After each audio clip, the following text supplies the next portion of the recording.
VIP er for alle danske kvinder, som brænder for det, de laver. Det kan være selvstændige, det kan være studerende, det kan være ansatte, det kan være ledere, mellemledere, det kan være hvad som helst. Det, der er det vigtige i det, det er, at man har lyst til at dele de erfaringer, man har gjort sig. Så er man over 18 år, og har man haft nogle jobs, jamen så har man nogle erfaringer, og man har et kontaktnetværk. Og det er jo egentlig det netværk, som man har i forvejen, som kan være interessant for resten af netværket. Så har du lyst til at dele, har du lyst til at hjælpe, og brænder du for det, du laver, eller gerne vil brænde for det og have noget inspiration til det, så er du meget velkommen i VIP. Det er da et meget godt spejl, det her. Så, nu er jeg ved at være færdig. Skal vi have lidt finish? Så, tak.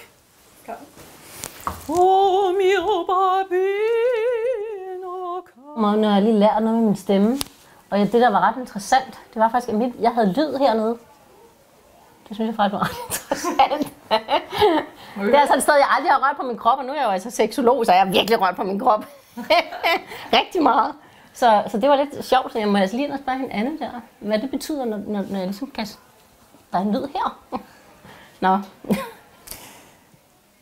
Jeg har for eksempel lige været på toilettet og for at vaske fisken af fingrene efter frokosten. Og så møder jeg en anden dejlig whipper der, som siger, der var lige et ord, du sagde helt i starten, og det har fuldstændig udkrystalliseret sig for mig. Så jeg ved præcis, hvad jeg skal. Tak, sagde hun. Og det er jo ikke, fordi det var mig, der sagde det. Det kunne have været hvem som helst ellers. Men det er jo det, det handler om. Man kan ikke vide, hvorfra inspirationen kommer. Det er jo derfor, man skal netværke. Efter 10 minutter i dag, der finder jeg rent faktisk ud af, hvad jeg skal. Hvad jeg har mod til, hvad jeg skal. Jeg har 2 virksomheder, og jeg arbejder i døgndrift. Og det første citat, som en af vores foredragsholdere højer, det er, fyr resten, gå efter målet. Det har jeg tænkt mig. Så nu tror jeg skal til at lukke en af mine virksomheder. Og jeg har det faktisk rigtig godt med det. Jeg er totalt begejstret. Jeg kan mærke, at VIB jo er fyldt af meget kloge kvinder.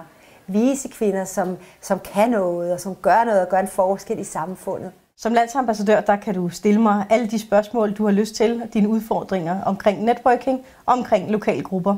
Hold dig ikke tilbage med os at komme ud og møde os i lokalgrupperne. Det er faktisk der, hvor vi inspirerer hinanden allermest. Jeg har lige været inde og tale foran WIP, en forsamling skønne kvinder, og det var utrolig overvældende for mig. Jeg havde en idé om for 1,5 år siden, at jeg gerne ville være foredragsholder, og vidste ikke rigtig, hvordan jeg skulle gribe det an og hvad jeg skulle gøre. Og når så pludselig står foran en sal, seje, selvstændige, stærke kvinder, som rejser sig op og klapper af min historie, fordi de åbenbart er inspireret over min ærlighed, og at jeg tør fortælle om alt det, jeg har gjort galt, og så også de succeser, der åbenbart har været, så er det utrolig overvældende. Så lige nu har jeg det faktisk sådan, at jeg bare gerne vil hjem i min kærestes arme. Jeg har været med i VIP siden marts i år, så lidt over et halvt år. Og jeg er her på konferencen, fordi at der er nogle super spændende talere. Vi har lige hørt Michelle Hvid, som er inspirerende som altid. Og jeg synes, man får så meget ud af at være sammen med de her dejlige kvinder. Og ikke nok med at få et netværk, man får også nye veninder, faktisk. Så derfor er jeg med. Jeg har meldt mig ind i VIP her for 1 måned siden, fordi jeg tænkte, at det var noget, som jeg kunne bruge i opstarten af mit eget nye lille firma. Så det er første gang, jeg er med til en VIP-konference, og jeg er helt høj af at være her. Det har bare været en pragtfuld dag. Jeg har fået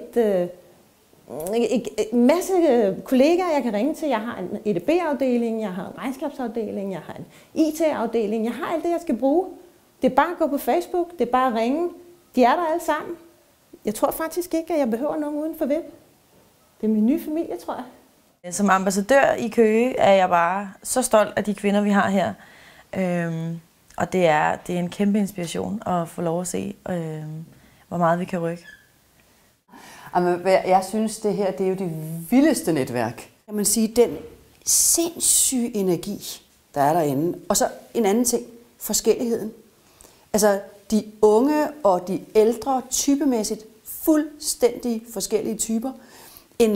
En glæde og en begejstring, som, jamen hør nu her, det er jo, altså jeg kan jo næsten ikke gå hjem lige nu. Jeg er nødt til at være og æde lidt mere af det. Ej, fantastisk. Virkelig været en god oplevelse, det må jeg sige. Hold kæft, I kan noget. Og så når man er væk netværket en hel dag, så bliver man rigtig, rigtig, rigtig træt. Både fordi man har snakket med 1 milliard mennesker, man har koncentreret sig om at sige de rigtige ting, og man har spist en hel masse forskellige ting og sager. De ligger godt ned i maven. Vi har også tit sådan nogle gymnastikmennesker, som gør, at vi kan bevæge os lidt og sådan noget. Og det gør også, at man bliver sådan lidt træt, og vi har haft Jørgen Ørting inden og snakke om kærlighed. Og det hele er bare så fantastisk, så nu vil jeg tage en lur. Jeg har jo lige været med til denne her skønne VIP-konference, og hovedtemaet på konferencen var og er mod. Og mod, det er jo noget, som vi alle sammen skal bruge i hobetal. Og det er skønt at have set nogle eksempler på, hvordan folk har brugt deres mod, og hvordan man kan mobilisere det mod i mennesker.